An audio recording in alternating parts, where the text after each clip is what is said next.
नवरात्रि में जाना पड़ रहा है घर से दूर और नहीं जप सकते हैं मां दुर्गा के मंत्र, तो कैसे मिलेगी आपको मां दुर्गा की महाकृपा? ये जानते हैं पंडित जी से। बताएं पंडित जी। देखिए, पहली बात तो ये जान लीजिए, कुपुत्रो जाए तो क्वचदभ कुमाता न भवति। पुत्र तो कुपुत्र हो सकता है, लेकिन माता कभी कुमाता नहीं हो सकती।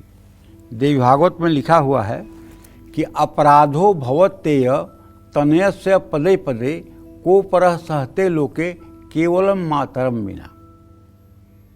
पुत्र कदम कदम पर अपराध करता है, और किसका इतना बड़ा हृदय है जो उसके सारी गलती को क्षमा करे?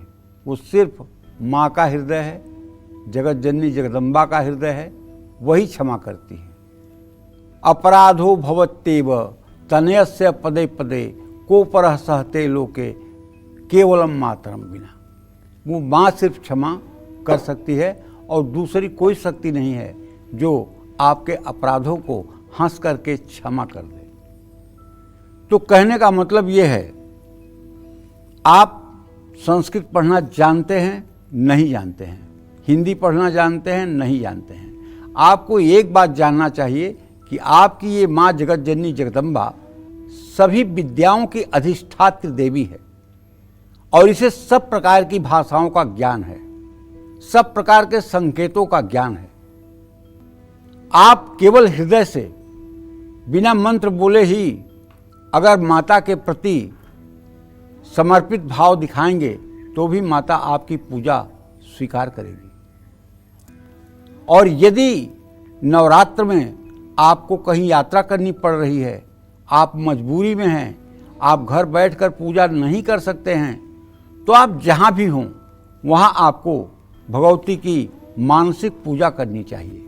मानसिक पूजा में आपको पहले ध्यान करना चाहिए कि एक सुंदर दिव्य स्वरूप में महालक्ष्मी आपके सामने उपस्थित हैं।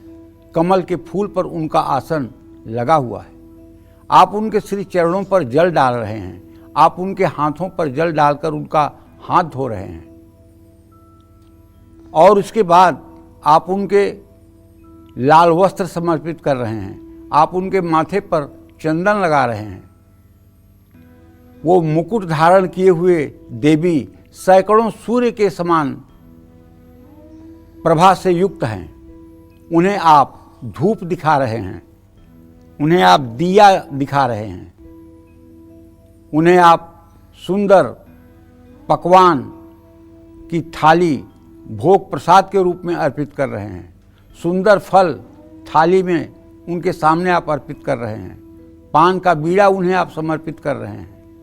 पीने के लिए जल एक छोटी गिलास में रख रहे हैं, और उसके बाद 5 बत्ती वाले दिए से आप उनकी आरती कर रहे हैं।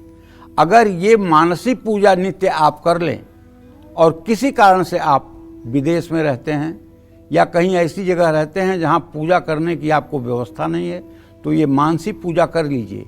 और विश्वास करिए, मानसिक पूजा का उतना ही अर्थ है जितना प्रैक्टिकल पूजा करने का लाभ है। तो इसलिए आप मानसिक पूजा करके माँ के बहुत निकटस्थ हो सकते हैं। हिमालय ने एक बार माता पार्वती से पूछा कि हे देवी, तू कहाँ रहती हो? तो जानते हैं क्या कहा माता ने? ना हम बसते कैलासे, ना तीर्थे, ना वैकुंठे, न वा करहिचित बसामी मदज्ञानी हृदयम भोज मध्य। मैं अपने ज्ञानी भक्तों के हृदय में निवास करती हूँ और कहीं नहीं निवास करती हूँ। तो जो लोग मानसिक पूजा करते हैं वो ज्ञानी भक्त ही माने जाएंगे। जय माँ विंध्यवासिनी।